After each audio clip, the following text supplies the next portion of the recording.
কন্ট্রাক্টরি ঠিকাদারদের সঙ্গে বিবাদী সুলভ আচরণ কেন কর্তৃপক্ষ জবাব চাই জবাব কর্মসূচি সফল করো। আমাদের যা পরিবারের দুর্দশা, বাবা মায়ের চিকিৎসা করাতে পারছি না, সন্তানদের পড়াশোনা করাতে পারছি না, নিজের চিকিৎসা করতে পারছি না। অলরেডি 17 জন আমাদের ছেড়ে চলে গেছে, তার মধ্যে 4 জন সুইসাইড করেছে।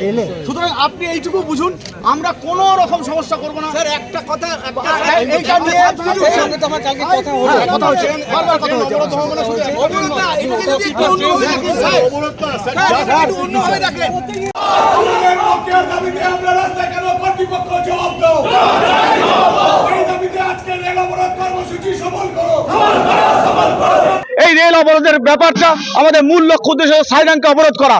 যদি ইলেকশনে নামার আগে আমাদেরকে ইলেকশনের টাকা না দেওয়া হয়, আমরা কাজ করব না। পথে প্রতিবাদ মুর্শিদাবাদ জেলার ঠিকাদারদের। পিএইচই অফিস চত্বরে 72 ঘন্টার রিলে অনশনের পর এবার বহরমপুর কোর্ট রেলওয়ে স্টেশনে বিক্ষোভ। মঙ্গলবার সাময়িক রেল অবরোধ অভিযানের ডাক দিয়ে প্রতিবাদ মুর্শিদাবাদ জেলা কন্ট্রাক্টরস বিল্ডার্স অ্যাসোসিয়েশনের।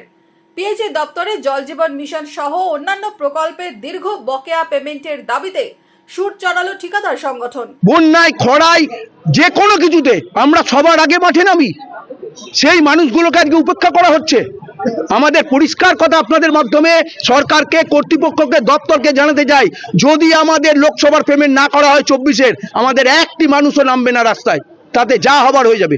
রেল অবরোধ অভিযানের আগেই রেল পুলিশের তরফে আটকানো হয় বিক্ষোভকারীদের। দুপক্ষের মধ্যে হয় আলোচনা।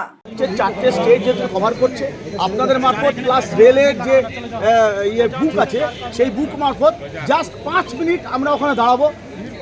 যা হয় আন্দোলনের কর্মসূচিটাকে সেন্ট্রাল পর্যন্ত পৌঁছে দিই, এর বাইরে কিছু নাই। আমি এক সেকেন্ড বলছি, বলুন স্যার।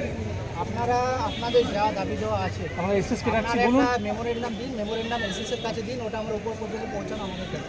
কি বললাম বুঝলেন? এসএসকে ডেকে নিচ্ছি আমরা। আমরা এসএস সাহেবকে ডেকে নিচ্ছি। আপনাদের কোনো যদি ডেপুটেশন কিছু থাকে আপনারা দিতে পারেন। দেখুন, রেলের এগেস্টে তো আমাদের কিছু নেই। রেলের এগেস্টে, রেল তো আমাদের মূল প্রাইম ইয়ে নয়। আমাদের মূল লক্ষ্য হচ্ছে সেন্ট্রাল গভর্নমেন্টের নজরে আনা। কোন পথে ঠিকাদারদের আন্দোলন? আমাদের মূল লক্ষ্য উদ্দেশ্য ছিল আমাদের বার্তাটাকে এই দপ্তরের মধ্যে দিয়ে রেলওয়ে বোর্ডের যে এখানে যে আছেন আধিকারিক আছেন, ওনার মাধ্যমে আমাদের এই উচ্চতর কর্তৃপক্ষে পৌঁছে দেওয়ার মূল লক্ষ্য উদ্দেশ্য ছিল। আমরা কিছুটা হলেও সাকসেস। হয়তো রেলটা আমরা বন্ধ করে দিতে পারিনি, রেল বন্ধ করা আমাদের উদ্দেশ্য নয়। আমাদের উদ্দেশ্য ছিল প্রতীকী, এবং এই আন্দোলনের মধ্যে দিয়ে আমরা চাই সেন্ট্রাল গভর্নমেন্টের এই বার্তাটা পৌঁছে দিতে, যাতে আমরা আমাদের দুর্দশার কথা পৌঁছে দিতে চাইছি। অবস্থান বিক্ষোভ থেকে রিলে অনশন, তারপর প্রতীকী রেল অবরোধের হুঁশিয়ারি। লাগাতার পথে প্রতিবাদ চলছেই ঠিকাদারদের।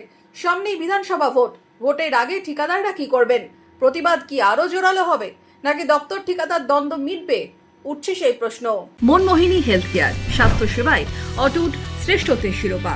জেলায় প্রথম robotic knee replacement, cardiology with cath lab, neurosurgery, specialized trauma unit থেকে স্পাইন ট্রেন, একগুচ্ছ পরিষেবায় নিয়োজিত। Manmohini health care, quality care with personal touch, Baharampur শিল্প তালুক।